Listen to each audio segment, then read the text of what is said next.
जय श्री कृष्णा। राधे राधे। आप और आपके पूरे परिवार पर भगवान विष्णु की कृपा सदा सर्वदा बनी रहे। आइए भक्तों, आज हम सुनेंगे सूर्य भगवान की कथा। हिंदू धर्म में देवी देवताओं के सम्मान ही पितरों को महत्व दिया गया है। इतना ही नहीं, पितरों को इतना आदर दिया गया है कि इसके नाम से पूरा एक पक्ष यानी पूर्णिमा से लेकर अमावस्या तक समर्पित होता है। पितृदोष से मुक्ति पाने का सबसे सही समय होता है पितृपक्ष। इस दौरान किए गए श्राद्ध कर्म दान तर्पण से पितरों को तृप्ति मिलती है। पितरों को मोक्ष दिलाने के लिए हमें सूर्य भगवान की कथा भी पितरों के निमित्त करते हुए सुननी चाहिए। आइए भक्तों, पूरी श्रद्धा प्रसन्न चित्त मन से आज इन कथाओं को सुनते हैं। एक समय की बात है, एक राजा था, एक रानी थी। उनके पास सिपाही घोड़े दास दासियां धन दौलत सब कुछ था, सिर्फ उन्हें संतान नहीं थी। इसी कारण राजा रानी बहुत ही दुखी रहते थे। संतान प्राप्ति के लिए उन्होंने हर तरह का दान धर्म धार्मिक अनुष्ठान जप मंत्र व्रत पूजा पाठ किए, लेकिन कोई फायदा नहीं हुआ। अब राजा रानी दोनों वृद्ध होने लगे। अब दोनों गहन सोच में पड़ गए। अब हमारे इतने बड़े राज्य का क्या होगा? कौन बनेगा इस राज्य का वारिस? कौन लेगा प्रजा की जिम्मेदारी? राजा रानी दिन रात इसी चिंता में रहने लगे। उन्हें खाने पीने की भी सुध नहीं रहती। तो एक सुबह क्या होता है कि राजा के दरबार में एक साधु आता है। तो दासी रानी को इतला करती है। तब वह दासी से कहती है, यह मेरा अंतिम दान धर्म है, इसके बाद मैं अपने हाथों से कोई दान धर्म नहीं करूँगी। रानी चावल भरा छाछ हाथ में लेकर बाहर आती है और साधु की झोली में भिक्षा डालने आगे बढ़ती है। तो उसके चेहरे पर छाई उदासीनता साधु की दृष्टि में आती है और वह उससे पूछता है कि रानी साहिबा, क्या हुआ? आप क्यों इतनी उदास हो? तब रानी साधु को सारी हकीकत बता देती है और सिसकने लगती है। उस पर साधु कुछ पल गंभीर हो जाता है और कहता है, चिंता मत करना रानी साहिबा, आपकी संतान की इच्छा पूरी हो जाएगी। आपकी कोख से एक पुत्र जन्म लेगा। मात्र वह 14 साल तक ही आप लोगों को मिलेगा। उसके आगे वह इस मृत्यु लोक में नहीं रह पाएगा। इससे बढ़कर आपको कुछ देना मेरे लिए संभव नहीं है। अपनी बात पूरी करते हुए उसने अपनी झोली में हाथ डाला, थोड़ी सी बबूत निकालकर रानी को दी और कहा, आप और महाराज दोनों इसे बांटकर ग्रहण करना, तुम्हें जल्द ही पुत्र की प्राप्ति होगी। इतना कहकर साधु अपनी राह चला गया। उसके जाने के बाद रानी सोचने लगी, 14 साल तो 14 साल ही सही, उतने समय के लिए हमें पुत्र तो मिलेगा, यही काफ़ी है। उतने साल तक मैं उसे जी जान से बड़ा करूँगी, उसे ढेर सारा लाड़ दुलार दूंगी, अपनी संतान की मुराद पूरी करूँगी। उस रात अपना सारा राजकाज खत्म करके राजा जब रानी के महल में गए तो रानी ने क्या किया, राजा को सारी बात बताई। साधु की दी हुई बबूत राजा को दिखाकर बोली, साधु महाराज ने यह बबूत हम दोनों को ग्रहण करने को कहा है। राजा बोले, इतना दान धर्म किया, जब तप किया, कोई फल नहीं मिला, अब इस बबूत से हमें संतान प्राप्ति होगी क्या? सब बातें सुनकर रानी बोली, जब इतना सब कुछ किया, अब यह भी सही, खाम खवाए उस साधु के क्रोध को क्यों बुलावा देते हो? राजा को अब किसी पर विश्वास नहीं था, लेकिन पत्नी को दुख न पहुँचे, इसीलिए वह राजा राजी हो गया। तो फिर क्या था, राजा रानी दोनों नहाते धोते, फिर अपने भगवान का स्मरण करते, अपने पुरखों का स्मरण करते, उस साधु महाराज का नाम स्मरण करके वह बबूत बांटकर दोनों खाते। उसके बाद दोनों निश्चित होकर सो जाते। ऐसा करते करते बहुत दिन गुजर गए। साधु द्वारा कहे अनुसार रानी गर्भवती हो गई। उस पर राजा रानी दोनों ही बहुत खुश हो गए। राजा रानी से बोला, महारानी, सचमुच साधु महाराज की कृपा हो गई। 9 माह 9 दिन 9 घंटे पूरे होकर रानी ने एक सुंदर गोरे चिटे पुत्र को जन्म दिया। राजा ने बड़ी धूमधाम से पुत्र का नामकरण किया। सारी राज्य में 8 दिन तक अंतर्पण रखा, उत्सव मनाया गया। अब पुत्र की कुंडली देखने के लिए राज्य के सबसे विद्वान पंडित जी को बुलाया। तो कुंडली देखकर पंडित जी बड़े चिंतित हो गए। कहने लगे, महाराज, हमारा राजपुत्र सिर्फ 14 साल तक हमारे पास रहेगा। राजा को इस बात की भनक थी। रानी को भी साधु महाराज की बात याद थी। दोनों मौन रह गए। उसके बाद राजा और रानी बड़े लाड़ प्यार से बेटे की परवरिश करते, उसकी हर ख्वाहिश पूरी करते। थोड़े समय के लिए सही, भगवान ने संतान की अपनी मुराद पूरी कर दी। इससे वे समाधान मानते। राजपुत्र दिन प्रतिदिन बड़ा होने लगा। जब वह 7 साल का हो जाता है तो राजा एक अच्छे गुरु की नियुक्ति करके उसे पढ़ाई लिखाई, राजशास्त्र, शस्त्र विद्या, घुड़सवारी इत्यादि 12 विद्याओं का शिक्षण देते हैं। जब वह अब शस्त्र विद्या में पारंगत हो जाता है और 12 साल की उम्र का हो जाता है, तब एक अच्छी सी राजकन्या खोजकर उसकी शादी कर देते हैं। तो 2 और साल बीत जाते हैं। बेटा 14 साल का हो गया।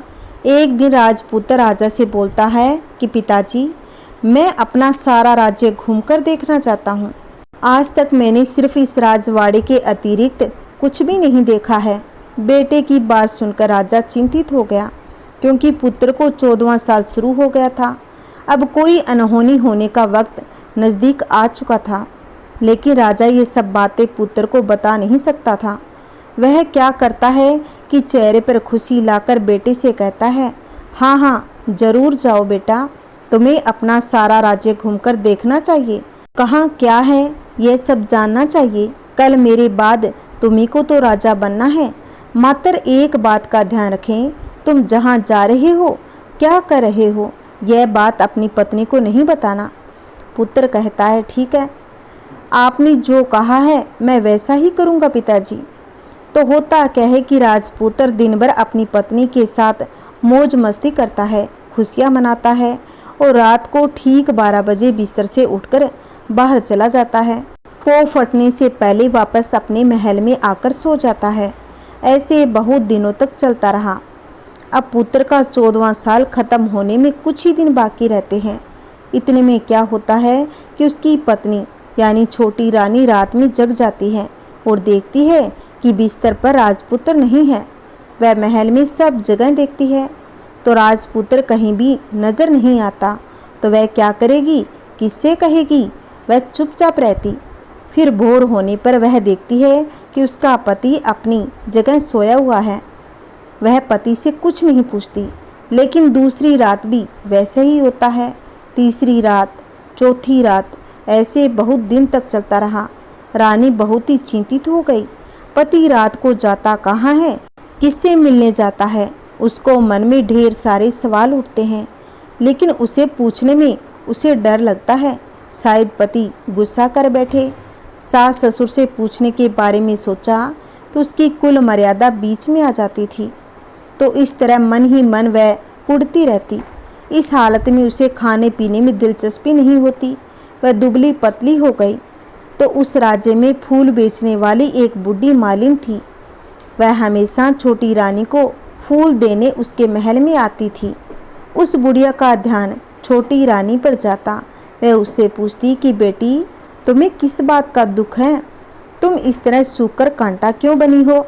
उस पर रानी कहने लगी, क्या बताऊं तुम्हें अम्मा, तुम्हारा राजपुत्र हर रात बिस्तर से उठकर कहीं चला जाता है। सुबह भोर होते ही वापस आकर सोता है। वह कहाँ जाता है, किससे मिलने जाता है, यह सोच सोचकर मैं अन्न जल ग्रहण नहीं कर पाती। सूख सूख कर इस तरह कांटा बन गई हूँ। बुढ़िया सब बात सुनकर उसे एक उपाय बताती है। तो बेटी ऐसा करना, आज रात तुम सोना मत, उसके पीछे जाकर देखना कि वह कहाँ जाता है, क्या करता है। उसकी अच्छी तरह से पहरेदारी करना। छोटी रानी कहने लगी, अगर मुझे नींद आ गई तो।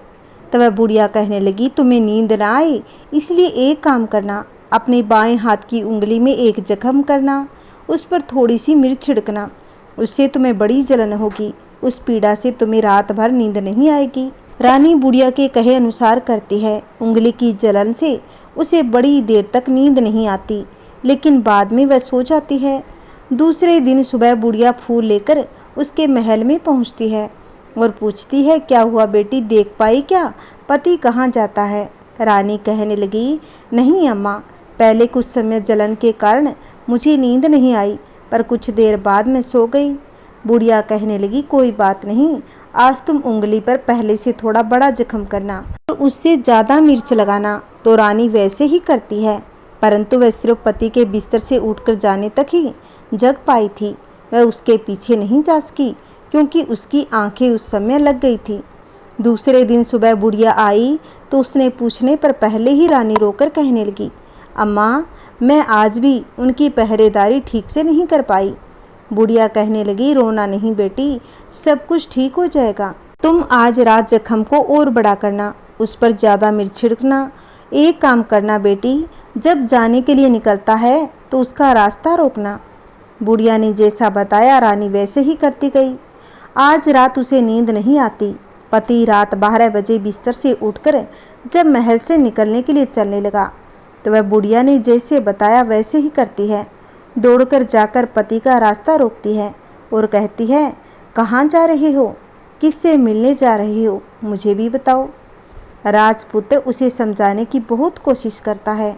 देखो, अगर मैंने तुम्हें बताया तो मैं तुम्हें दोबारा नहीं मिल पाऊंगा। तब वह कहने लगी, कोई बात नहीं, न मिल पाओ, लेकिन आप रात के समय कहाँ जाते हो ये मुझे पहले बता दीजिए। राजपुत्र निरुपाय हो जाता है। पत्नी की जिद के आगे उसकी एक भी नहीं चल पाती।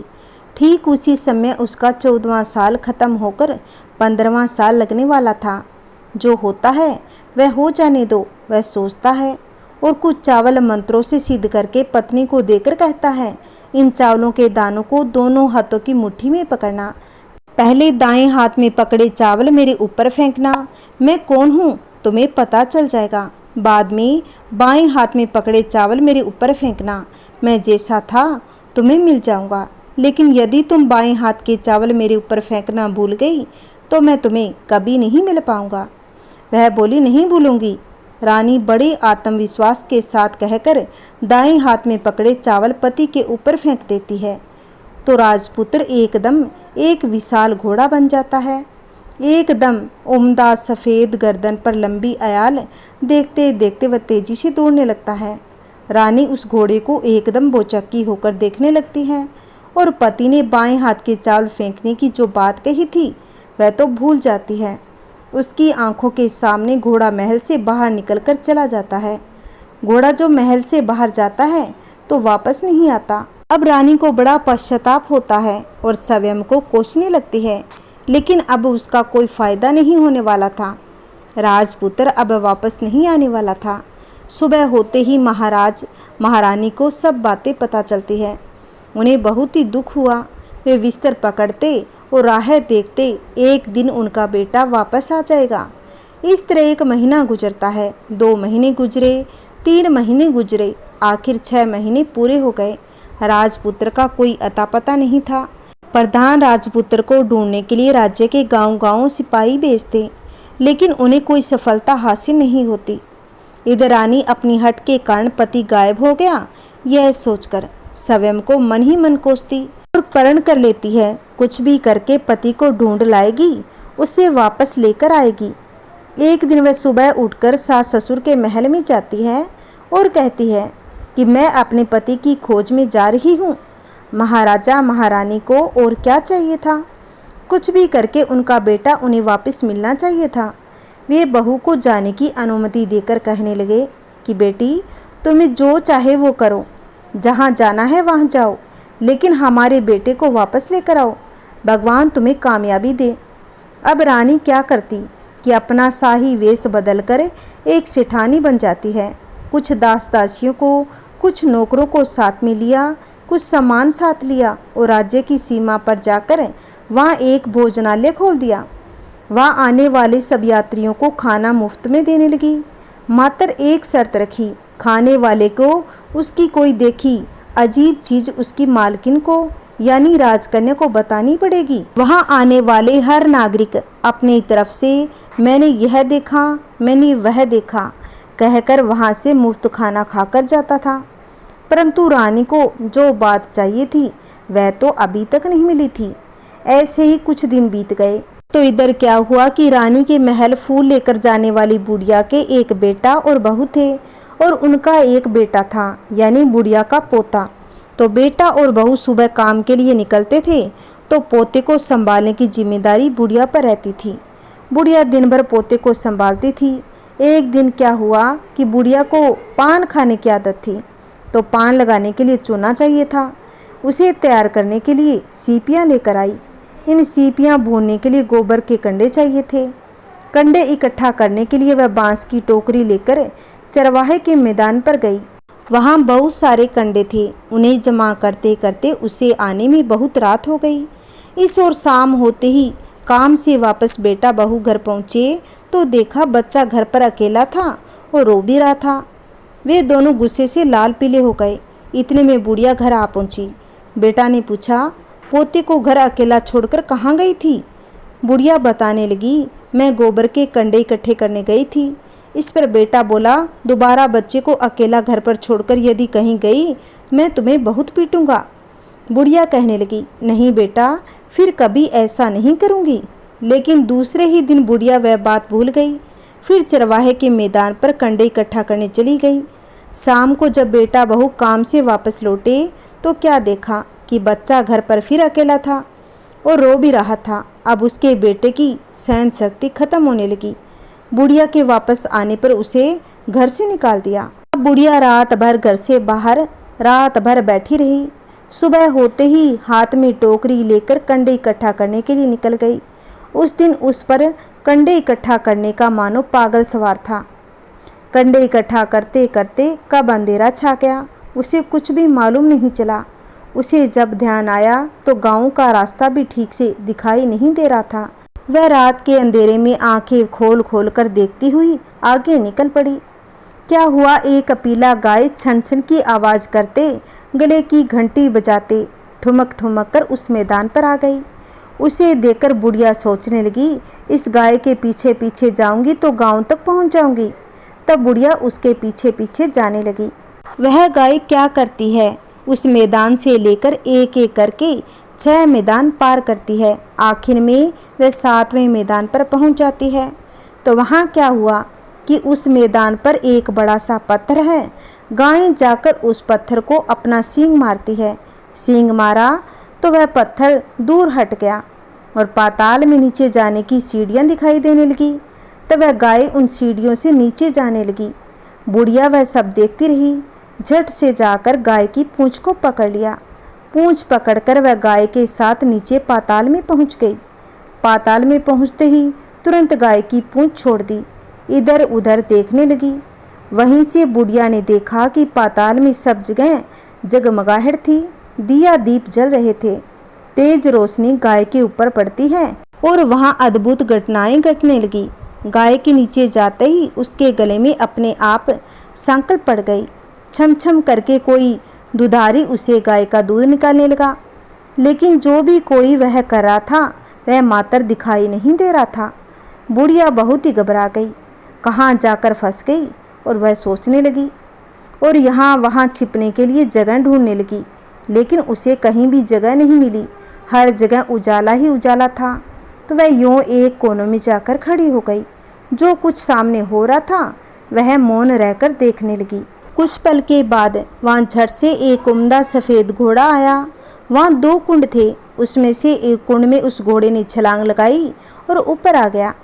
अब उसे राजपुत्र का रूप प्राप्त हो गया। राजपुत्र बनने के बाद उसने दूसरे कुंड में पानी में स्नान किया। वहाँ रखे नए कपड़े पहने। नज़दीक ही एक सुंदर पलंग था, उस पर आकर वह बैठ गया। उसके सामने अपने 5 पकवानों की थाली आ गई। दूध की एक प्याली आ गई, पान सुपारी आ गई। उसके सामने एक दिया जलता रहा। राजपुत्र ने खाना खाया, दूध पिया, पान सुपारी खाया और बिस्तर पर लेट जाने से पहले सूर्य देव का स्मरण करके सामने जलते दिए से पूछा, दिए दिए दीप कर मेरे माता पिता क्या कर रहे हैं? क्या बताने लगा, बेटे के शोक में डूबे हुए हैं। राज्य कौन संभाल रहा है? राज्य प्रधान संभालता है। तब पूछा, मेरी पत्नी क्या करती है? उसने चौराहे में भोजनालय शुरू किया है। आते जाते लोगों से वह नई खबर के बारे में पूछती है। दिए के यह कहते ही राजपुत्र कहने लगा, ठीक है। उसके बाद वह सो गया। बुढ़िया कोने में खड़ी रहकर यह सब देख रही थी। ऐसी अद्भुत घटना उसने जिंदगी में पहली बार देखी थी। उसे अंदर ही अंदर चुलबुलाहट होने लगी। वह अपनी भूख प्यास भूल गई और आगे क्या होता है कि उसे उत्सुकता से देखने लगी। लेकिन उसके बाद और कुछ घटनाएं नहीं घटती। रात गुजर गई, सुबह हो गई। सुबह होने पर पलंग पर सोया राजपुत्र उठा, फिर से पहले वाले कुंड में छलांग लगा ली। अब वह फिर से घोड़ा बनकर कुंड के बाहर आ गया।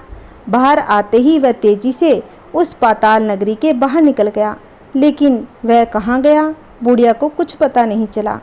उसके बाद पिछली रात की तरह कोई उस गाय का छम छम करके दूध दोहने लगा। जैसे ही दूध दुहाना खत्म हुआ, उसके गले की सांकल अपने आप खुल गई। वह गाय तेजी से ऊपर जाने लगी, सीढ़ियाँ की ओर भागने लगी। गाय को दौड़ते देखकर बुढ़िया सोचने लगी, अब गाय के साथ यहाँ से ऊपर जाना ही समझदारी है, नहीं तो कोई मुसीबत आकर मेरे ऊपर टपक जाएगी। झट से उसने गाय की पूंछ पकड़ी और गाय के साथ ऊपर आ गई। गाय जब ऊपर मैदान में पहुंची तो सुरंग का रास्ता अपने आप बंद हो गया और उसके मुंह पर एक बड़ा सा पत्थर पूर्वत खड़ा हो गया। ऊपर आकर वह गाय जंगल की ओर निकल गई तो उधर बुढ़िया एकदम बावली सी हो गई। उसने पाताल नगरी में जो कुछ देखा वह जल्द से जल्द किसी को बताने के लिए उतावली हो रही थी। उसे एकदम याद आया कि नगर की सीमा पर कोई औरत भोजनालय चलाती है और नई बात बताने वाले को अच्छा खाना पीना मुफ्त में देती है। वह सोचने लगी, क्यों न मैं यह बात उस औरत को जाकर बता दूं। यदि उसे यह बात पसंद आ गई तो बाकी जीवन खाने पीने की झंझट से मुक्ति मिल जाएगी। बुढ़िया ने मन में तय कर लिया और तुरंत उस भोजनालय के द्वार पर टंगे नगाड़े के सामने खड़ी हो गई और जोर जोर से नगाड़ा बजाना शुरू कर दिया। नगाड़े का इस तरह शोर सुनकर मालकिन यानी छोटी रानी मन में प्रसन्न हो जाती है कि शायद कोई बड़ी बात लेकर यहाँ आया है। रानी सिपाहियों को आदेश देती है, जाइए और जो कोई आया है उसकी अच्छी खातिरदारी कीजिए। आदेश पाते ही सिपाही नीचे दौड़कर गए। एक बुढ़िया नगाड़ा बजा रही थी। उन्होंने पूछा, क्यों रे बुढ़िया, क्या हुआ, क्यों नगाड़ा बजा रही हो? बुढ़िया बोली, कुछ नहीं बेटा, यहाँ खाना मिलता है ना, इसीलिए आई हूँ। खाना चाहिए, मिलेगा, लेकिन तुझे कोई नई बात बतानी पड़ेगी। तब बुढ़िया ने कहा, हाँ बताऊंगी, एक बात मालूम है मुझे। इस पर सिपाही उसे अंदर लेकर आए। उनको मालकिन का आदेश था, जो कोई भी बूढ़ा बुजुर्ग आए उनके साथ अच्छी तरह पेश आना, उनका आदर सत्कार करना। तो सिपाही ने इस बुढ़िया का भरपूर आनंद आतिथ्य किया। उसे बड़ी सी थाली भरकर व्यंजन परोसते हैं। बुढ़िया कुछ दिनों से भूखी थी, वह खाने पर टूट पड़ी। खाना खाने के बाद सिपाही ने उसे नई साड़ी पहनने को दी। उसके बाद उसे लेकर रानी के पास आए। बुढ़िया और रानी ने तुरंत एक दूसरे को देखते ही पहचान लिया। बुढ़िया बोली, बेटी तुम? रानी बुढ़िया को देखते ही बोली, अम्मा तुम? बड़ी देर तक दोनों भांति भांति की बातें करती रही। आखिर कुंवरनी बुढ़िया से कहने लगी, अम्मा अब बताओ तुमने क्या नई बात देखी? तब बुढ़िया ने रानी को कहा, बेटी मैंने नई बात कोई नहीं देखी, वह तो मेरे पास तुम्हें देने के लिए खाने के पैसे नहीं थे, इसलिए मैंने झूठ कहा और नगाड़ा बजा दिया। रानी ने कहा, अम्मा घबराना नहीं, मैं किसी को तुम्हारा नाम नहीं बताऊंगी। फिर भी बुढ़िया मैंने क्या देखा, कब देखा करके आनाकानी करने लगी। इस पर रानी ने उससे कहा, देखो अम्मा, यदि तुमने मुझे वह नई बात बताई तो जिंदगी भर मैं तुम्हारी देखभाल करूंगी, तुम्हें रानी माता की तरह रखूंगी। अब बुढ़िया बताने को तैयार हो गई। उसने जो कुछ भी उस चरवाहे वाले मैदान पर देखा था वह सब कुछ रानी को बता दिया। बुढ़िया की वे बातें सुनकर कुंवरनी को यकीन हो गया वह राजपुत्र उसी का पति है। वह तुरंत बुढ़िया से कहने लगी, अम्मा मुझे उस जगह पर ले चलो। बुढ़िया ने कहा, नहीं बेटी, वह पाताल राज्य है, सांप है, यदि किसी ने तुम्हें देख लिया तो तुम्हारी जान खतरे में पड़ सकती है। लेकिन रानी उसकी एक भी नहीं सुनती, उसे उस जगह पर ले जाने के लिए जिद करने लगी। आखिर में बुढ़िया ने उसका कहना मान ही लिया और कहने लगी, ठीक है बेटा, मैं तुम्हें वहाँ लेकर चलती हूँ, पर आज नहीं कल वहाँ जाना, क्योंकि वहाँ तो शाम को जाना होगा। तो दूसरे दिन दोपहर को रानी बुढ़िया के साथ उस मैदान पर गई। एक जगह छुपकर गाय के आने की राह देखने लगी। दिन ढलते ही अंधेरा घिरने लगा। गाय हमेशा की तरह वहां आ गई। मैदान के उस कोने में जाकर उसने पत्थर पर सींग मारा तो झट से पत्थर हटकर वहां सुरंग में जाने का रास्ता खुल गया। गाय उस रास्ते के नीचे उतरने लगी तो बुढ़िया रानी से कहने लगी, जल्दी आगे बढ़ो बिटिया, हम गाय की पूंछ पकड़कर नीचे उतरेंगे। तो दोनों गाय की पूंछ पकड़कर नीचे उतर गई। बुढ़िया पहले जिस कोने में छिपी थी उस कोने में छिप गई। अब नीचे सब कुछ पहले जैसा घटित हो रहा था। गाय के गले में अपने आप सांकल पड़ गई। कोई अदृश्य रूप से उसका दूध बहने लगा। एक सफ़ेद उम्दा घोड़े ने आकर एक कुंड में छलांग लगाई तो राजपुत्र के रूप में ऊपर आया। राजपुत्र दूसरे कुंड में नहाने लगा।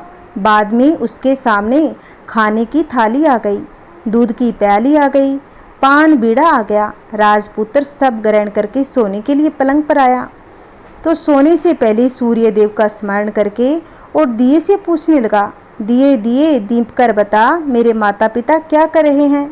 तो दिया कुछ जवाब नहीं देता बल्कि वह बुझने लगता है। तब राजपुत्र को कुछ अघटित हुआ है इसका संदेह हो जाता है और वह उदास हो गया।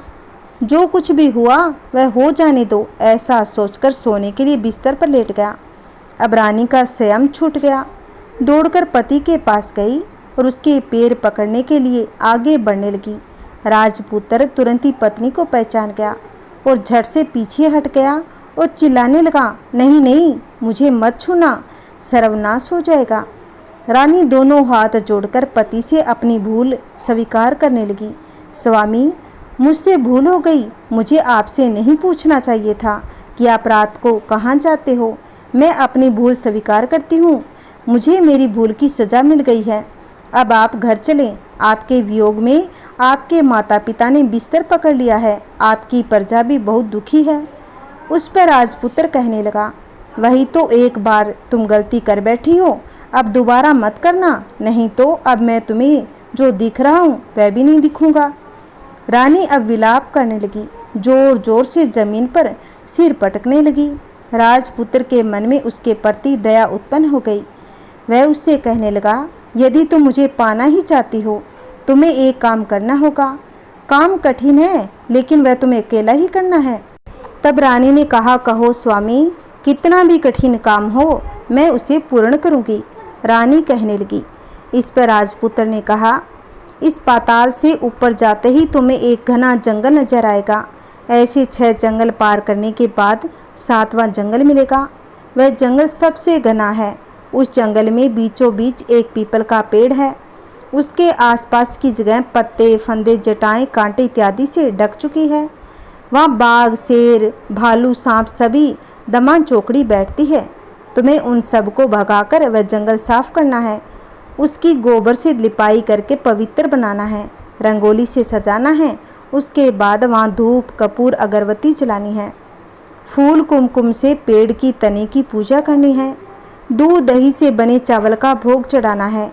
ये सब तुम्हें दोपहर को 12 बजने से पहले करना है। 12 बजने के समय तुम्हें उस जगह पर बैठकर सूर्य भगवान का ध्यान करना है। ठीक 12 बजे सूर्य भगवान का रथ वहाँ उतरेगा। वे वह सब देखकर खुश हो जाएंगे और कहेंगे, जिस किसी ने यह सब किया है उसे मैं मन चाहा फल दूंगा। तुम सामने जाकर उसके रथ का दाहिना घोड़ा मांगना, मैं तुम्हें मिल जाऊंगा। इतनी बात कहकर राजपुत्र अपने पलंग पर सो गया और छोटी रानी भोर होने की राह देखने लगी। भोर होते ही वह बुढ़िया के साथ गाय की पूंछ पकड़कर ऊपर आ गई। ऊपर आने के बाद वह बुढ़िया से कहने लगी, अम्मा, अब मैं अकेले ही आगे जाऊंगी, तुम भोजनालय वापस जाओ। वह जंगल में जाकर राजपुत्र की बताई जगह ढूंढने लगी और स्वयं आरी से वह जंगल साफ कर देती है। बाद में राजपुत्र ने जैसे बताया वैसी लिपाई पोताई करके वापस आ गई। दूसरे दिन पो फटने से पहले उठी, जंगल में उस जगह पहुंची। वहां जाकर इत्र गुलाब का पानी छिड़ककर वह जगह सुगंधित की, धूप अगरबत्ती जलाकर उसे पवित्र किया। पूजा की सब सामग्री वहां तैयार रखकर सूर्य भगवान का ध्यान करने बैठ गई, जैसे कि पति ने बताया था। दोपहर को ठीक 12 बजे सूर्य भगवान का रथ उस पीपल के पेड़ पर आकर रुका। सूर्य भगवान ने जब रथ के नीचे देखा तो सुगंधित वातावरण देखकर बहुत ही प्रसन्न हो गए। फिर वे बोले, जिस किसी ने यह काम किया है वह यहाँ आकर आज मुझसे कुछ भी मांगे, मैं उसे दूंगा। रानी ने जब ये शब्द सुने तो बिना समय गवाए दौड़कर उनके सामने आ गई। उनको दंडवत नमस्कार करके बोली, हे भगवान, वह मैं ही हूँ, मैंने ही ये जगह साफ की है। भगवान सूर्यदेव बोले, अच्छा, जो तुम्हें चाहिए वो मांगो। तब छोटी रानी कहने लगी, हे भगवान, मुझे आपके रथ का दाहिना घोड़ा चाहिए। सूर्य भगवान बोले, नहीं नहीं, मैं तुम्हें और कुछ भी दे सकता हूँ, लेकिन यह घोड़ा नहीं दे सकता। मेरे रथ के 12 घोड़े हैं, तुम चाहो कोई भी मांग सकती हो, लेकिन यह दाहिना घोड़ा नहीं, मैं तुम्हें नहीं दे सकता। छोटी रानी ने एक भी नहीं सुनी। वह सूर्य देव से एक ही बात कह रही थी, वही दाहिना घोड़ा दे दीजिए, नहीं तो मैं आपके पैरों में गिरकर अपनी जान दे दूंगी। अब सूर्य देव धर्म संकट में पड़ गए। उन्होंने वचन दे दिया था, अब अपने वचन से पलट भी नहीं सकते थे। तब सूर्य देव ने कहा, ठीक है, दे दिया तुम्हें घोड़ा। सूर्य देव ने कहा, फिर एक बात और भी कही कि देखो, मैंने तुम्हें घोड़ा तो दे दिया, लेकिन वह तुम्हें यहाँ नहीं मिलेगा, तुम्हें उसे पाताल में जाकर लाना होगा। रानी बोली, पाताल में ही क्या भगवान, मैं उन्हें पाने के लिए कहीं भी जा सकती हूँ। रानी को वचन देकर सूर्यदेव अपने मार्ग चले और उधर रानी जंगल से अपने भोजनालय में आ गई। फिर वह बुढ़िया को लेकर उस मैदान पर आ गई। जल्दी ही शाम हो गई। शाम होते ही वहाँ पर गाय आ गई। उसने सींग मारकर सुरंग का पत्थर हटा दिया तथा नीचे उतरने लगी। रानी और बुढ़िया जल्दी जल्दी उसकी पूंछ पकड़कर नीचे उतर गए। नीचे पाताल में सब घटनाएं पहले की तरह ही घटने लगी। घोड़े का एक कुंड में नहाकर राजपुत्र बन जाना, नहा धोकर पलंग पर जाकर बैठना, उसे खाने की थाली, दूध की प्याली आना, पान बीड़ा आना। लेकिन आज एक बात नहीं घटी। आज 2-2 थाली, 2-2 दूध की प्याली, 2-2 पान बीड़े उसके सामने आए। वह कुछ नहीं बोला। अपने हिस्से की थाली खाकर, दूध पीकर, पान बीड़ा चबाकर वह सोने चला गया। हमेशा की तरह दिए से पूछने लगा, दिए दिए दीप कर बता, मेरे माता पिता क्या कर रहे हैं। दिया ने कहा, वे दोनों तुम्हारे शोक में मरने की स्थिति में पहुंच गए हैं। तब उसने कहा, ऐसा? झट से उसकी आंखों से आंसू टपकने लगे। फिर वह पूछने लगा, दिए दिए दीप कर, मेरे राज्य कौन चला रहा है। तुम्हारा राज्य प्रधान चला रहा है, वह सब कुछ हड़प चुका है, वह प्रजा पर बहुत अत्याचार करता है। सुनकर राजपुत्र को बहुत ही गुस्सा आया। वह गुस्से से अपनी मुट्ठी खींचने लगा। अब वह पूछने लगा, दिए दिए दीप कर, मेरी पत्नी का हाल बता। पत्नी का नाम लेते ही दिया कुछ नहीं बोला, मौन रह गया। अब रानी का स्वयं जवाब दे चुका था। वह दौड़कर पति के गले लग गई। राजपुत्र ने अपनी रानी को कहा, अब मैं तुम्हें मिल गया हूँ। रानी बोली, सच कहते हो? अब आप फिर से घोड़ा तो नहीं बन जाओगे? वह बोला, नहीं, दोबारा घोड़ा नहीं बनूंगा। तुमने मेरे लिए इतने कष्ट उठाए हैं मुझे पाने के लिए, इसलिए सूर्यदेव ने मुझे सदा के लिए घोड़े के जन्म से मुक्त कर दिया है। राजपुत्र ने बड़े प्यार से कहा और उसे गले लगाया, उसके आंसू पोंछे। कुछ देर बाद भोर हो गई तो गाय की श्रृंखला टूटकर उसके ऊपर भूलोक जाने लगी। रानी, राजपुत्र और बुढ़िया उसकी पूंछ पकड़कर ऊपर आ गए और ऊपर आने पर वे सीधे भोजनालय में पहुँचे। वहाँ का सामान लोगों में बांट दिया और उसको ताला लगाकर अपने राज्य लौट गए। राजपुत्र वापस आता है, उसके तेवर देखकर प्रधान घबरा गया। राजपुत्र ने उसे बंदी बनाकर कैद खाने डलवा दिया और राज्य की बागडोर अपने हाथ में ले ली। उसके बाद वह अपने माता पिता को मिलने उनके महल में गया। तब राजपुत्र क्या देखता है कि उसके माता पिता उसके शोक में एकदम कमजोर हो चुके थे। पुत्र को वापस आया देखकर मरणासन राजा रानी की आंखों से टप टप आंसू बहने लगे। इन दोनों ने पुत्र को गले लगाया, उसे प्यार से सहलाया। इतना होने के बाद उनके सेहत में एकदम सुधार आने लगा। वे अब बिस्तर से उठकर बैठ गए, पुत्र को आशीष देने लगे। राजपुत्र के आने की खबर तुरंत राज्य भर में फैल गई। प्रजा खुशी से फूली नहीं समाई। प्रजाजन राजमहल के सामने इकट्ठे हो गए। राजपुत्र ने भी उन्हें दर्शन दिए और आज से उन्हें कोई दुख नहीं पहुंचाएगा, ऐसा वचन भी दिया। अब राजा अपने पुत्र का राज्याभिषेक करके उसे सिंहासन पर बिठाया। अब बहू को महारानी का दर्जा दिया और स्वयं अपनी पत्नी के साथ ईश्वर स्मरण में लग गए। खुशी के दिन बिताने लगे। महाराजा बना राजपुत्र अच्छी तरह से राज्य चलाने लगा। अपनी पत्नी के साथ सुख शांति से जीवन बिताने लगा। उस बुढ़िया को रानी ने अपने ही पास रख लिया उसकी अच्छी तरह से देखभाल करने लगी। बुढ़िया और उसके बुढ़ापे के दिन अच्छी तरह से गुजरने लगे। बोलिए सूर्य भगवान की जय, बोलिए पितर देवता की जय। अगर आपको यह कथा अच्छी लगी है तो प्लीज़ इस वीडियो को शेयर करें, लाइक करें और कमेंट में पितर देवता की जय अवश्य लिखना। अगर आपने अभी तक मेरे चैनल को सब्सक्राइब नहीं कर रखा है तो प्लीज़ मेरे इस चैनल को सब्सक्राइब करें, जिससे आपको आने वाली वीडियो की नोटिफिकेशन मिलती रहेगी। जय श्री कृष्णा, राधे राधे, ओम नमः शिवाय।